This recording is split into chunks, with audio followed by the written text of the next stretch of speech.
Hi everyone, welcome to the Animal Reader. The Animal Reader is an animal news organization based in the Netherlands. Today we're talking to Ulara Nakagawa. She's the founder of Elephants in Japan, and we're going to talk about the elephants that still live in solitary at zoos in Japan. Welcome, Ulara. There are 12 elephants that still live by themselves in zoos. Those are the ones you're fighting for with your organization. What is the worst case at this moment? I would say that right now our focus is pretty heavily on an elephant living in solitary confinement in Utsunomiya at the Utsunomiya Zoo.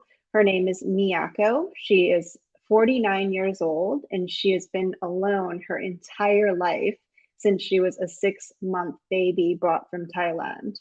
And so the reasons why her case, I would say, is the most urgent is that we've gotten some recent footage of her from one of our dedicated volunteers out in Japan, Yumiko, and we took that footage of her and sent it to some experts who have been working with elephants intimately and who have started their own elephant sanctuaries globally.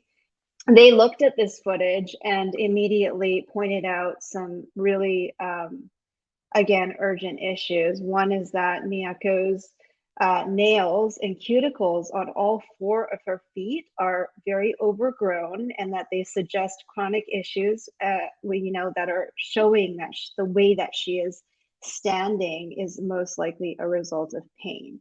So, of course, this means that she is experiencing pain and discomfort, on a minute by minute basis. The other issues are that even though this footage of Miyako was taken in July, summer months in Japan, they noticed that she was shivering in some of the videos.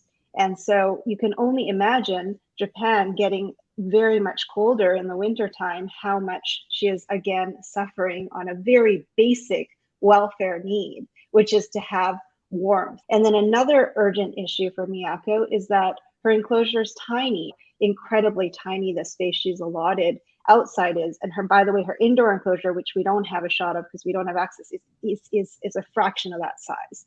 And so because her enclosure is so tiny, it's not allowing for her, these experts said, for her to have full strides. And that's going to impact her joint health now and into the future. And then finally, the moat that surrounds her tiny, barren enclosure, that is an extreme hazard for her. And the way the zoo operates is they allow the public to come and feed her over this moat. And so she'll get on the very edge of the moat and lean over to try and attempt to grab pieces of food from these, visitors.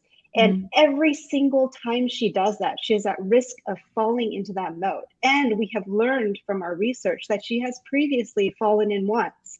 And luckily, with that fall, she was able to recover, but she is getting to an elderly age now. Every day it feels like a ticking clock for her in terms of danger, pure danger. Like she's in pain, she's suffering, and it's only going to get worse every day that we let this go. And she has been living, you said she came as a 6-month-old baby from Thailand, and she's been living 49 years by herself. That's right. She's never had a companion.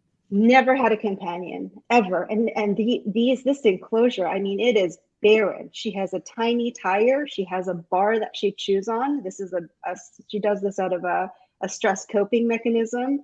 So, so many factors, like I said, what making Miyako's case right now very urgent. What is the solution for her? Is the zoo aware of this? Have you been in touch with the zoo where she's staying? Do they care for her older age? We have been in contact with the zoo for 3+ years, sending everybody's signatures, sending letters. Miyako's situation is unusual. It's a private zoo, and it's a 3-generation ownership. So this man who currently runs it and owns it, it was his father who had the zoo previously, and he kind of took it over, and he was a businessman. The most fruitful thing for her would be for the owner to let her go, you Mm-hmm. know, and move to a better zoo. And by better zoo, there are zoos in Japan that have far more space and in which she could, with the right guidance and expertise, be introduced to other elephants and have finally that companionship, that would make her, I believe, thrive.